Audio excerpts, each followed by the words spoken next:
सभी साथियों को जय भीम नमो बुद्धाय। मैं दिनेश रतन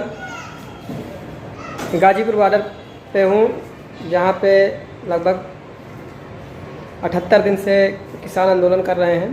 अभी हमने पूज्य बनते कमलशील से किसान आंदोलन के बारे में इंटरव्यू लिया है, जिसको आप लोग देखिए। और अगर अभी तक आपने हमारे चैनल को सब्सक्राइब नहीं किया है तो नीचे रेड बटन को दबाकर चैनल को सब्सक्राइब कर लें और बेल आइकन दबाना बिल्कुल ना भूलें, ताकि लेटेस्ट वीडियो की नोटिफिकेशन आपको मिलती रहे। सबसे पहले हम ये जानना चाहते हैं कि आप कौन हैं और कहाँ से हैं? हम लोग बुद्धिस्ट मॉन्क हैं। मेरा नाम भिक्खू कमलशील है। हम लखनऊ से आए हुए हैं। यूपी के अलग अलग हिस्से से हम लोग बिलोंग करते हैं, लेकिन यहाँ इस आंदोलन में गाजीपुर बॉर्डर पर हम एक साथ किसानों के साथ इकट्ठे हुए हैं। जैसा कि सरकार कह रही है कि यह कानून जो लागू किया गया है किसानों के फायदे में, फिर भी किसान आंदोलन कर रहे हैं, इस पर आपकी क्या राय है? ये जो सरकार है, इसका चरित्र बहुत पहले से लोग देख रहे हैं, समझ रहे हैं, भारत देख रहा है।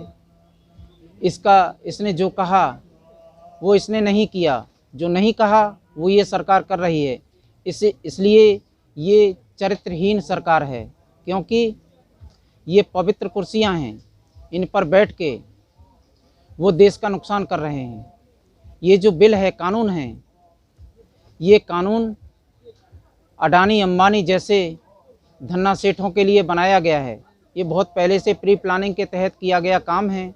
बहुत पहले से ही इन्होंने तैयारी कर ली और बिल उन लोगों ने बनाया और मोदी जी को दे दिया कि आप इसको कानून बनाइए।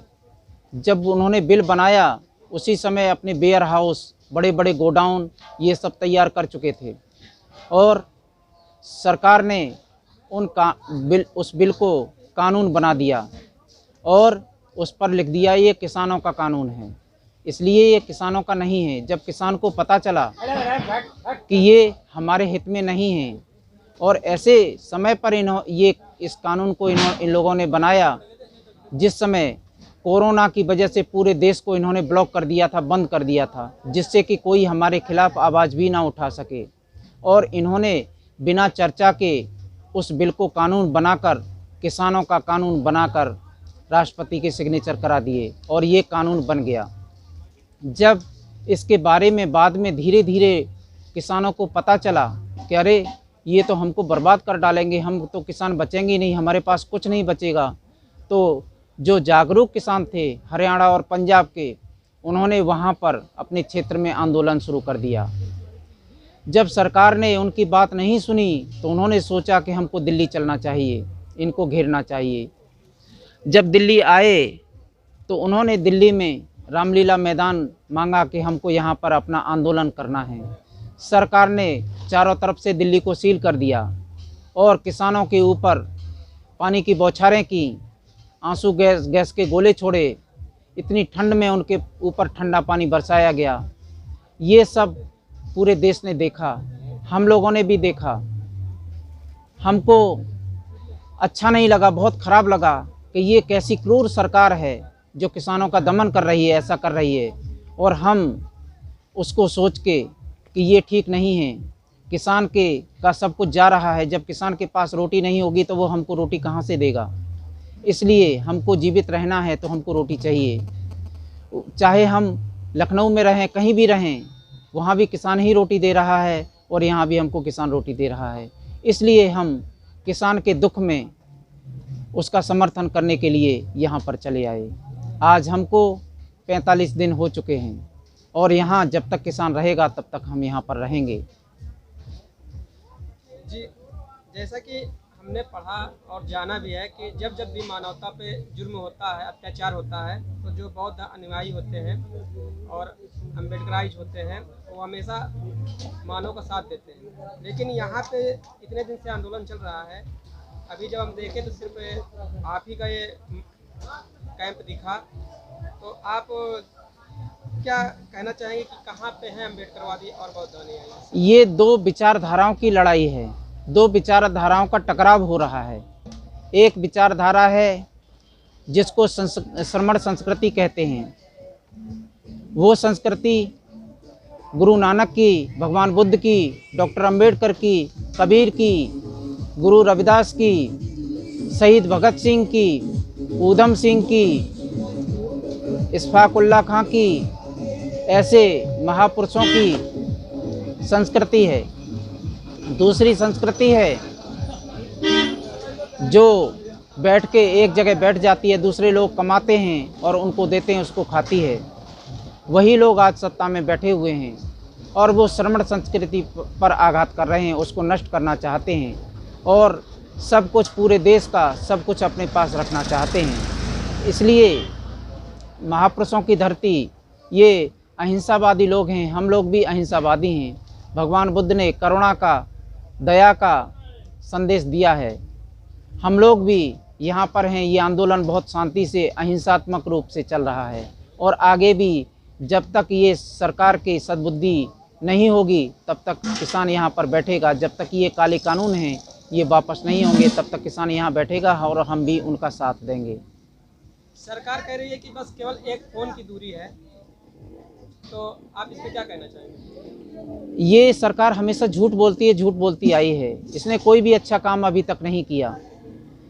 एक फ़ोन की दूरी तो उस समय थी, उस समय भी थी जब किसानों ने आंदोलन शुरू किया था, अपनी मांग उठाई थी और वही चीज़ आज भी है। ये फ़ोन की दूरी का कोई मतलब ही नहीं है। इस आंदोलन में 200 के करीब किसानों ने अपनी आहुति दी है, वो शहीद हुए हैं।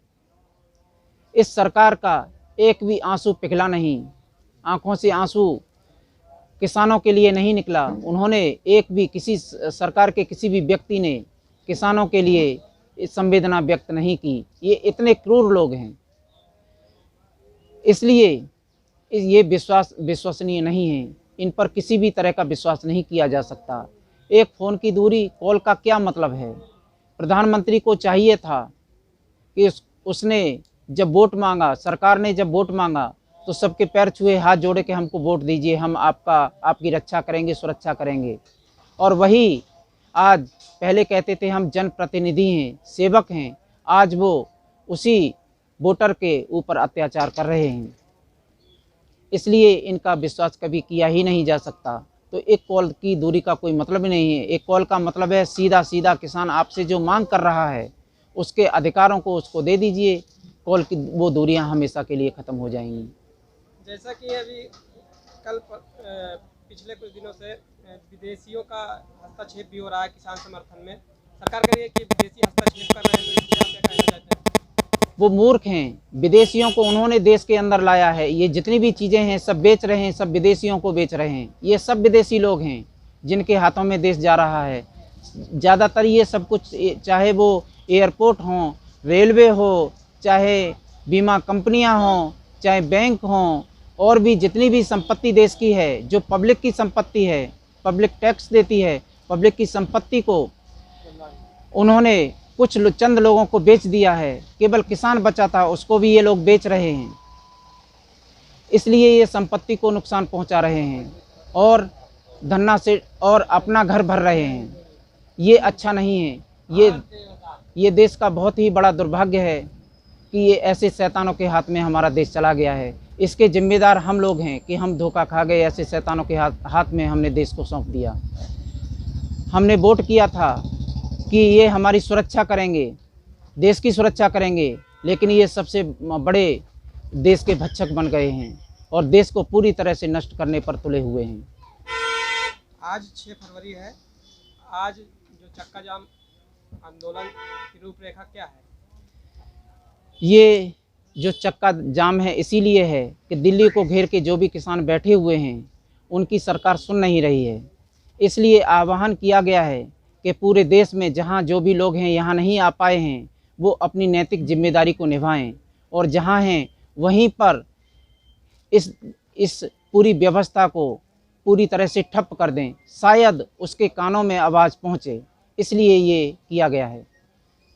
जैसा कि इस चैनल को गांव-गांव के लोग देखते हैं, तो आप इस चैनल के माध्यम से लोगों को क्या संदेश देना चाहेंगे? मैं यही संदेश देना चाहूँगा कि लोग जागरूक हों, अपनी जिम्मेदारियों के प्रति जागरूक हों और अहिंसात्मक रूप से, क्योंकि हमारा जो देश है ये पूरे वर्ल्ड में, पूरे संसार में ये विख्यात है, इसलिए शांति के रूप में और शांति से सब लोग अपनी अपनी जिम्मेदारियों को निभाएं। ये लोग तो चाहते ही हैं कि कैसे इस देश में हिंसा भी हो और ये देश पूरी तरह से बर्बाद हो जाए, लेकिन हम नहीं चाहते कि हिंसा हो। अहिंसात्मक रूप से सब अपनी जिम्मेदारियां निभाएं और इस शैतान सरकार को यहाँ तक ये अपने अहिंसा के रूप में यहाँ तक पहुँचा दें कि ये ऐसी स्थिति में पहुँच जाएं कि कभी इनकी हिम्मत ना हो, कभी ये सोच ना पाएँ कि हम कभी इस सत्ता पर, ऐसी पवित्र कुर्सियों पर बैठें और ये देवता जैसे लोगों के, अच्छे लोगों के हाथ में इस देश की बागडोर सौंप दें। आप हमारे चैनल के लिए अपना अमूल्य समय हमको दिए, इसके लिए आपको बहुत बहुत धन्यवाद आप सब लोगों का। सबके लिए मंगल कामनाएं, सब सुखी हों, सबका कल्याण हो।